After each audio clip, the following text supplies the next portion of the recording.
say, oh, we got to get here. No, right here, right in front of them, melt the clock down, get to the fourth quarter, try and keep going. And try to keep that lead. Exactly. A gain of 16 yards. First down, Brooklyn.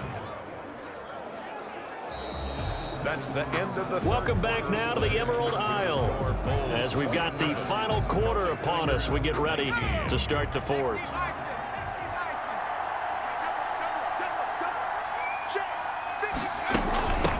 From the shotgun now, here's an inside give. And he'll be taken down just shy of midfield. He'll get a nice chunk there on the first down run, and it's 2nd and 4. A 6-yard pickup brings up 2nd and 4.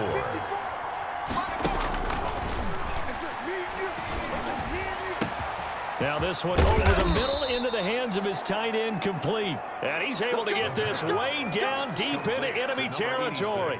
The big gainer there on the catch and run, 37 yards. First down, Bulls. From the shotgun now, here's an inside give.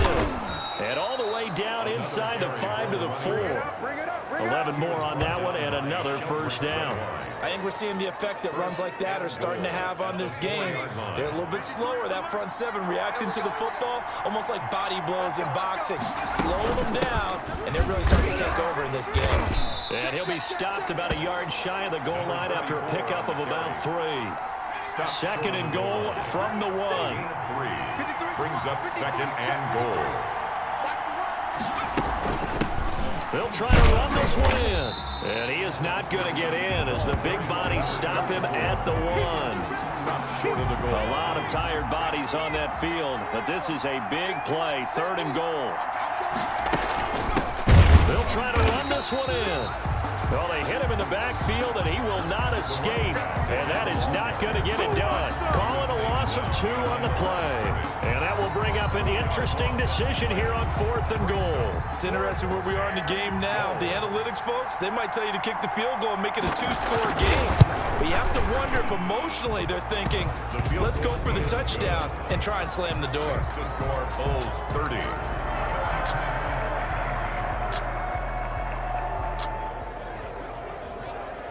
So the football will be at the 25-yard line as this offense gets set to take over.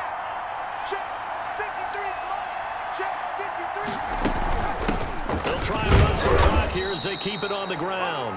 And he's upended after a gain of 2 out to the 27. Give him a couple on the carry there. 2nd and 8. On the pickup. It's 2nd and 8. Now they try the right side here. And he'll go down right at the 30-yard line. Now the objective there, I mean, yes, the positive gain, that's nice, but work some clock. Yeah, you're exactly right, but the problem for them is still within a possession, so they can't just sit on it running the ball. They'll have to find a way to throw it effectively as well. One of the bigger plays in the game thus far, the crowd getting into it as we come up on a big 3rd down. And that will be incomplete. Normally you think the tight end's going to be able to catch the football and handle that contact, but in this case,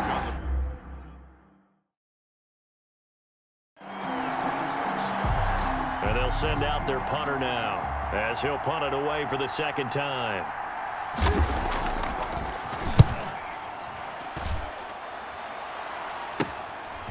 And taken right at the 35. That'll go as a punt of 32 yards. And out will come the offense as they take over.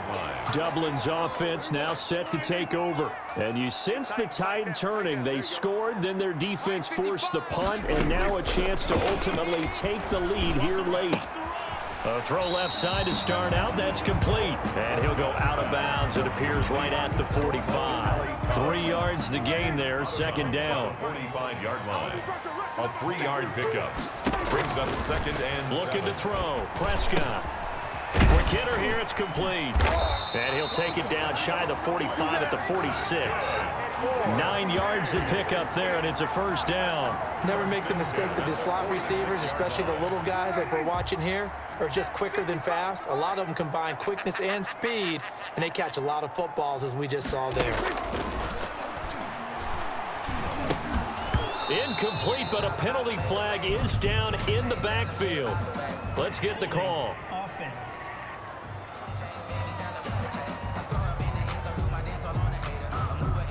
Umpire threw the flag, usually always indicates holding, and that's what we've got. And you know, depending on their positioning, where you are on the field, the umpires get different responsibilities, but always making sure no one's holding. The throw over the middle, taken in. And he's going to get this all the way down inside the 35. 23 yards on the play. 3 points separating these two sides with 2 minutes left to go in the fourth.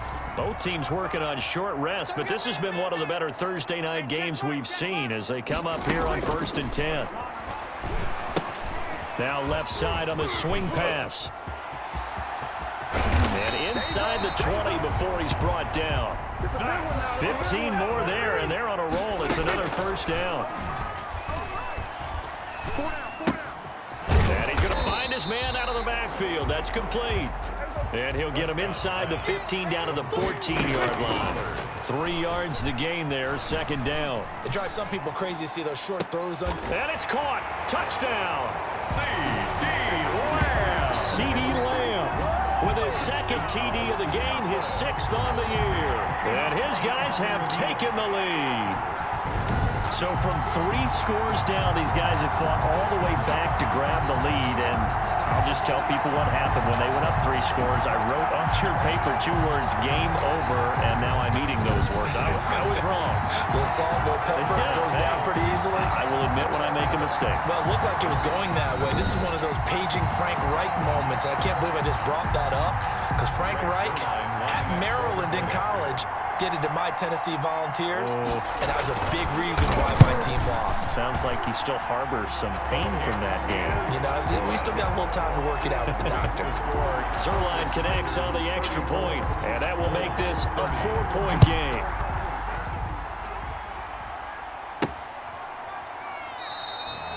And it'll come out to the 25 as he will not attempt to return. The situation for him offensively as follows. Down on the scoreboard, 1:15 remaining. And no other way to say it, they have blown a big lead, but a chance to rescue things late.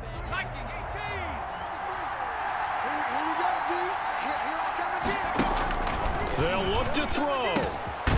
Over the middle, it's complete. And he's taken down, but able to slip across the 35. Give him 13 yards on the opening play of the drive and also give him a first down. Oh, he's got a man wide open, complete. He takes it across for the touchdown, and they've taken the lead late in the final minute of the fourth. Wow, I know it's a never-say-never situation, but to me, that looks like that's the one that's going to finish them off. The score that puts them in front here late, but not. You got to rally your kick team, don't you, and say the last thing we need is a big return. And what happens is guys get overeager, get out of their lane because they're so excited they want to make the last tackle. You mess up, could come back at you a long way. Cooper on the return. And he's up across the 25 and down at the 28. First and 10 at their own 28-yard line. So now the story changes. Trailing by a field goal. 37 seconds to go. How will this thing pan out? We'll watch as they come up on first down. Back to throw. Toward the right sideline, but it's incomplete. He was trying to find Mo Alley Cox, his tight end, and that'll bring up second down. It's second down and 10.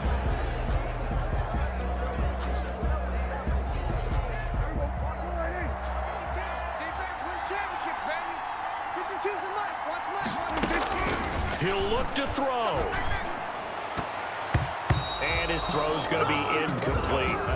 As a defensive back, you have some weapons at your disposal that we don't often talk about. And you can read the receiver's eyes, you can read his hands, and you know that the arrival of the ball is imminent, and that allows you to make a play on it and oftentimes knock it away. And he can't get a throw away. He's taken down. Now the offense going to use the first of their timeouts as they'll stop the clock with 24 seconds to go in the game. Prescott to throw on fourth. Now a desperation throw. Oh, this is taken in. It's complete.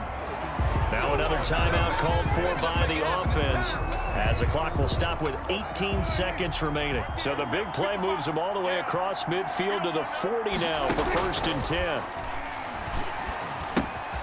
A short throw. This is caught by Cox. And give him 6 yards here as he's stopped near the 35 at the 34. So here we go. Maybe the biggest kick of the game forthcoming. This to potentially send us to overtime. And this one looks good. It is good. Right down the pipe. And they will tie this game here in the final seconds. So a money kick there in the final seconds. And now, barring any hijinks on the kickoff here, partner, I think you and I, we're going to settle in for a little overtime. And I wouldn't have it any other way. This has been a dogfight all through regulation. No reason to think it won't continue in the extra period. At their own 30-yard line. The offense back out there at the line, ready for their next drive. They, of course, tie game, would like to avoid overtime if they could. And a lot of people would go ahead and play it safe here and get to overtime and try and win it there. But, you know, sitting up here in the booth, take some gambles. I say let's go for this thing, try and push it, and maybe catch the defense back on their heels a bit. See if they do that. It's a little teaching moment here. Overtime rules. Remind us how this goes, partner. Okay, so in the past, we had sudden death. First team to score wins, but no longer. Now, if the team receives the ball, scores a touchdown, they win the game. If they kick a field goal, though, or don't score, the other team gets a possession. So a tie ball game here as the kick's away.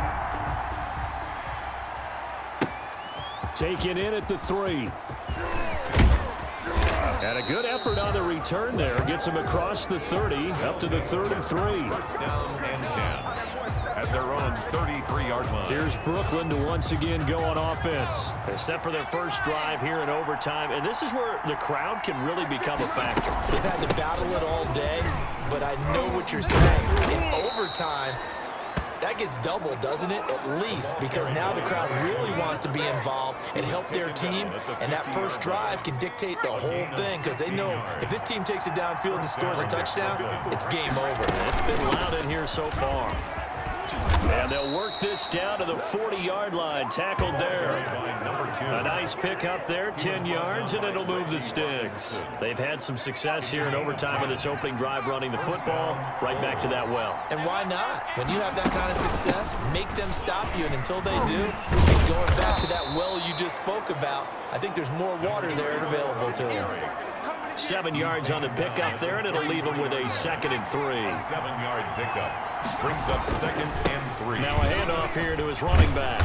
And brought down, but not before they're inside the 25. It's a first down on a gain of 10. And I know you, with every carry, especially in overtime, you're just saying, if you're that ball carrier, hold on to the football. Hold on to it, protect it, but not necessarily settling, because you're trying to get to the end zone. You're trying to end the game right here. I know the defensive guys poking, clawing, raking, trying to knock the ball free and protect their end zone. Yeah, like you alluded to, especially this part of the field. Complete. A good pickup there, 21 yards. That last pass puts him over 300 yards now in the game. More importantly, though, big first down here in OT. And the team around him has a lot of confidence now. And he's into the end zone for the touchdown and a game winner in OT.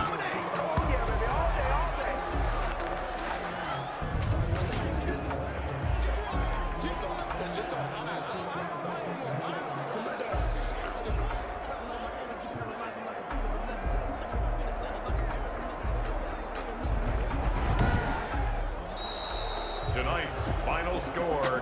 Partner, a great game that we got to see and making it extra special. Not only did I get 4 quarters with you in this one, I got some overtime, a little whipped cream on top. Look at you, trying to make this whole thing palatable. I just want you to pay for my meal later. You really just wanted 4 quarters, what you wanted. But how much fun was that? We had that type of a game where we got us to overtime, and then we get the dramatic ending to finish things off as well. What a game. So for our visitors, they climb back to 500 now at 3 up and 3 down. And now they'll face the prospect of a long, albeit happy flight across the Atlantic. Meanwhile, for Dublin, the loss drops them back to 4 and 3 so far. And they'll get an extra week to think about it, as the midseason bye might be coming at just the